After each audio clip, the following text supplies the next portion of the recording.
Hello YouTube and welcome to another PLO live play video. Against a tight razor, I'm not going to play these queens. You'll note in this video I am short stacking. And the reason I've chosen to keep my buy-in near the minimum is that these three players are all fairly identified qualities. I sort of know how they're playing and I'm getting a lot of value from them being at the table.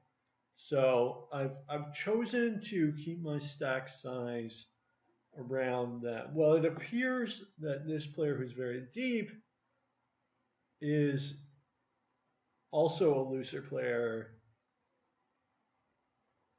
He's sort of an unknown quality at this point.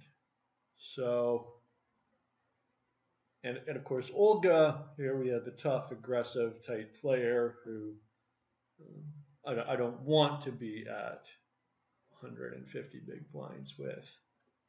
I might choose to get deep stacked with him if, say, all these other players were at 25, because then the reward of being able to stack them outweighs the risk of him being able to stack me or just play well against me. So I think that it's a little facile to simply say you should always have your stack size at the maximum when sometimes actually short stacking is optimal based on the player types at the table.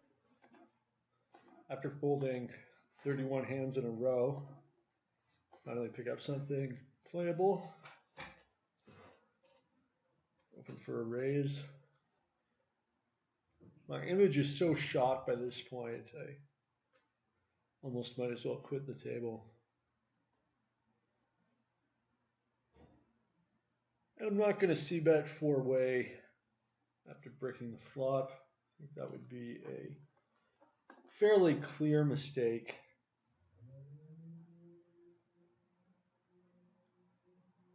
Pretty much done with the hand.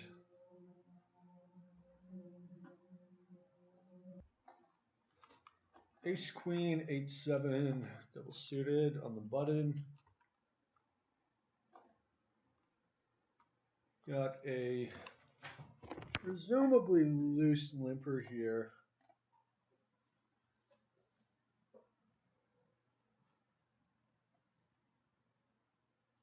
I think I've got a profitable raise. My hand's a little weak. These guys might have stats on me playing super tight. Probably those guys, I mean, they might have noticed, but they probably don't have stats. And my opponent's so short that we got no choice but to get him in here. So hopefully he doesn't have a pair yet.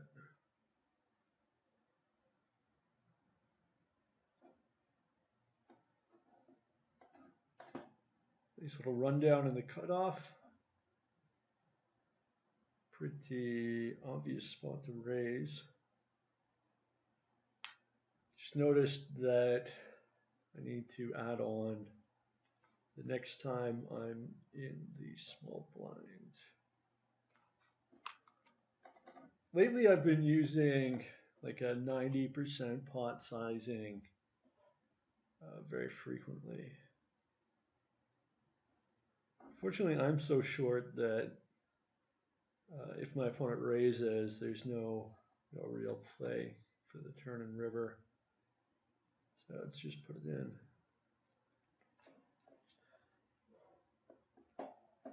You'll note that this guy is super passive.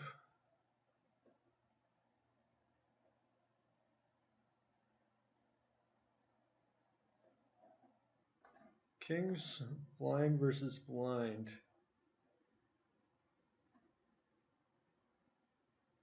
And just going to give up on this wet board. I feel like I'm going to lose this hand most of the time, so I might as well lose a smaller pot instead of building a pot out of position. But maybe I should have bet. And I'm definitely quitting the table now.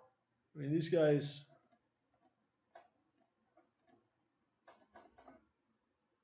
oh, maybe I'll see what this guy's like. Like this player right here, he's a little loose, but I'm simply not getting enough value from him and possibly him to make up for the rake and playing against a rake. I mean, if there's only going to be one really bad player at the table, I want them to be really, really bad. Otherwise, it's just there's not enough reward for too much risk. Queen's in the big blind. I have a suit and a dangler. In general, you want to avoid danglers. There are, of course, some exceptions to this rule. I'm going to try just checking here. Raising, of course, seems like a pretty decent option too.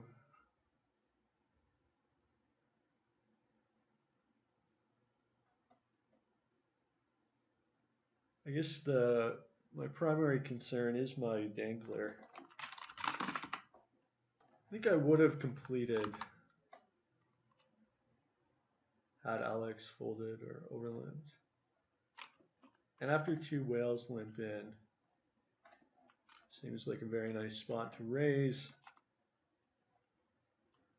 This Dornia guy, you can't really see, but he plays like 90-27 or something. So this is, when he limps in, I'm playing against specifically the bottom 70% of hands, which is very nice.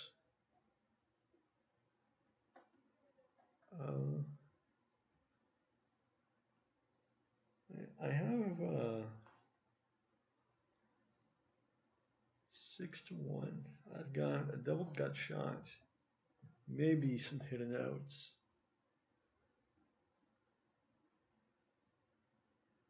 I mean, really two nut outs, right? The queens, but I'll fold to like $1 on the river.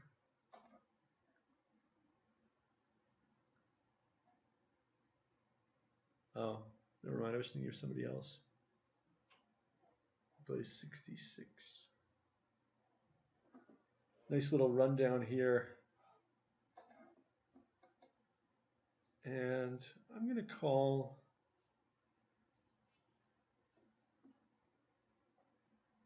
I think that my opponents are likely to make some post-flop errors. And I probably do all right against the potentially wide holdings. I also do get a slight discount because I am the small blind. And the big blind is super passive, so he's less likely to 3-bet than a normal player.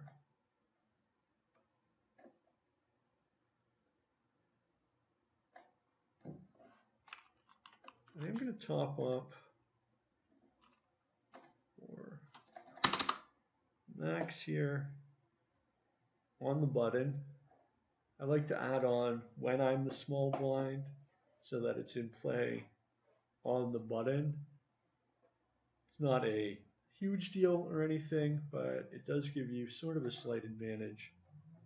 And I'm going to quit this table on the right, even though this player's pretty good to play against, just because it's me and these three reggish players and him. I feel like if you practice very rigorous game selection, you're going to do better than if you're just playing in whatever bad games are available. double-suited sixes on the button. Not a phenomenal hand, but raising these cards is good for my image and probably shows a profit. My opponents are also somewhat passive and less likely to punish me for getting out of line. When a loose player calls on the flop, you could have a lot of hands.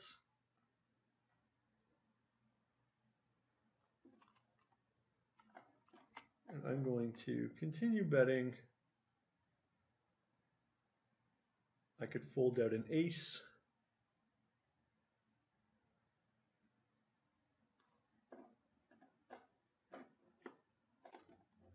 I also host a discussion group on Facebook devoted to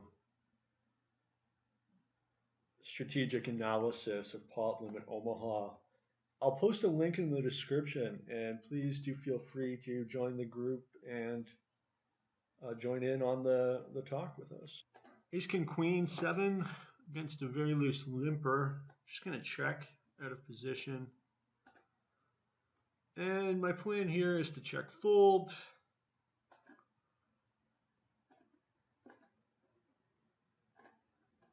Going to decline to open this hand from the cutoff. Here I flopped top 2 in the big blind after checking. You get raised by a passive opponent who I give credit for a straight already. I'm getting 3-1 with 2 nut outs and 2 almost nut outs. 45 cards I don't know about, 4 of which I like. Ace King Queen 4 with 3 diamonds. Not going to play here. I don't think I would have opened this hand either.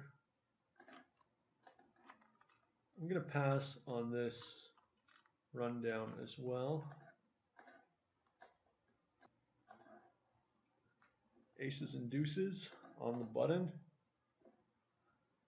Of course, I've been such a nit that nobody's going to give me action now. Here I opened pre and bet the flop heads up, and I'm going to fold to this check. I like being at the minimum when I first come to a table, especially because, well, I've categorized these opponents. I don't have any sort of individual specific read, and I don't really have any compelling statistics on them. So while I'm sitting here trying to figure out exactly how they play, I've actually got a few more stats on Hammy. But while I'm observing my opponents, I like to be at the minimum. Also, this is also true when you. It's also more important to begin short stacking at the start of a table when you're playing a level higher than you usually do, as I am presently. I'm going to fold these queens because of the dangler. I choose to make a juicy open limp here because of the big blind's 3-bet percentage. And this looks like a profitable call. Flop middle set.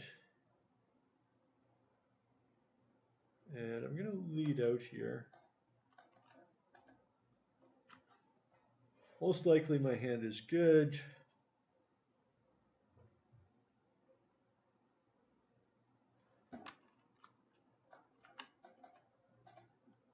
And these guys are drawing. Possible that this guy check called Jack 9. We have 3 queens. I'm going to flat these very weak aces, though this maniac's 3-bet percentage is extremely high. He doesn't like to 4-bet all that much, and somebody could have still 3-bet behind me, which would be a pretty nice situation, especially if exactly one player stacks off with me. I think 3-betting is also reasonable with this hand, perhaps optimal. Aces back to back. I will be raising or 3-betting.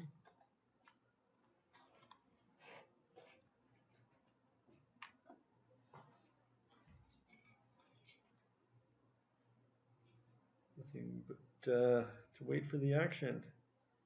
If I get 3-potted here, I'll come over the top. Probably keep raising over any size raise. So, pretty wet board, 3-way deep, and to this passive player's lead, I shall fold. Queen 3-5-2, double suited, in the big blind, just gonna check. I'm not really too interested in this pot. Pretty wet board.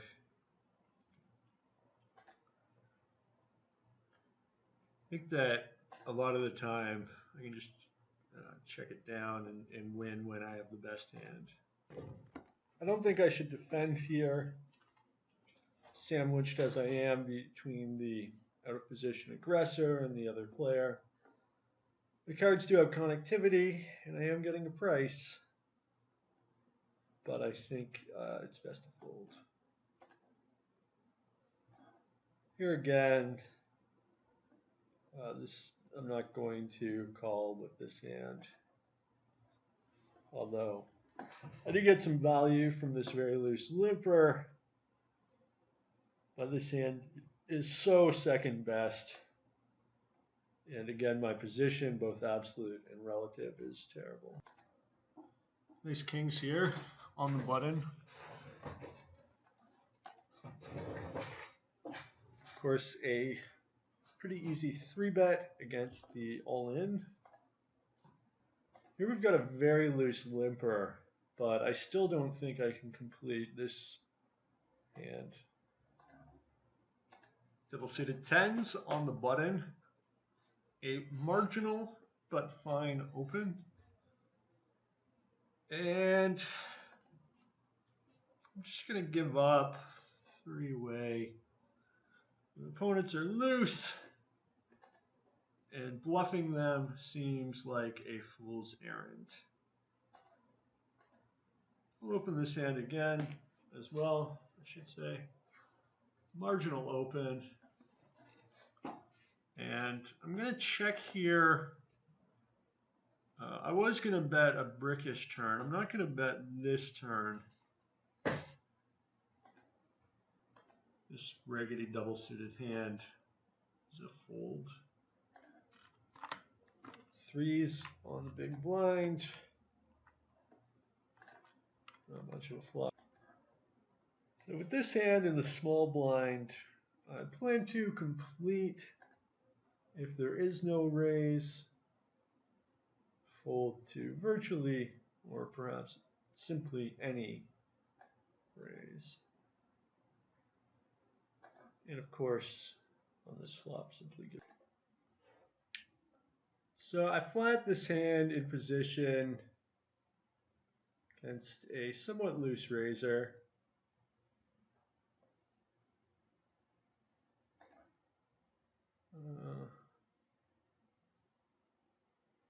I kind of want this guy to call. Or not.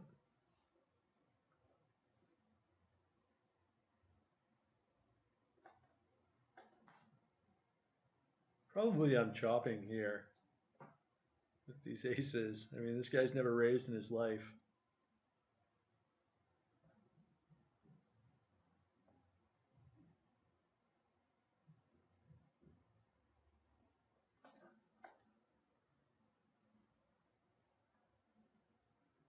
I'm probably a dog on the side if he does in fact have aces, yeah.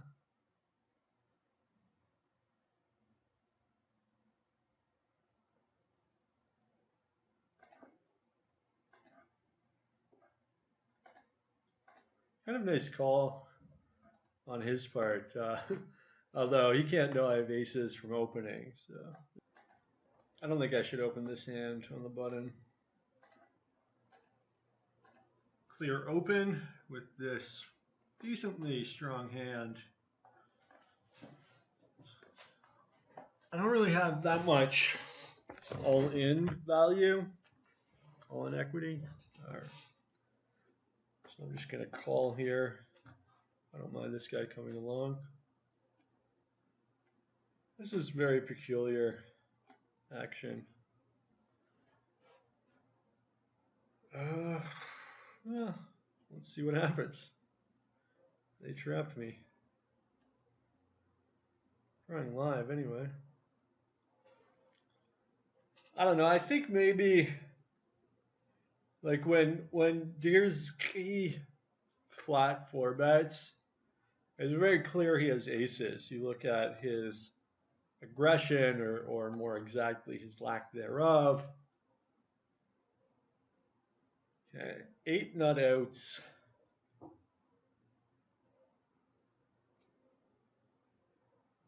You know, 7 cards.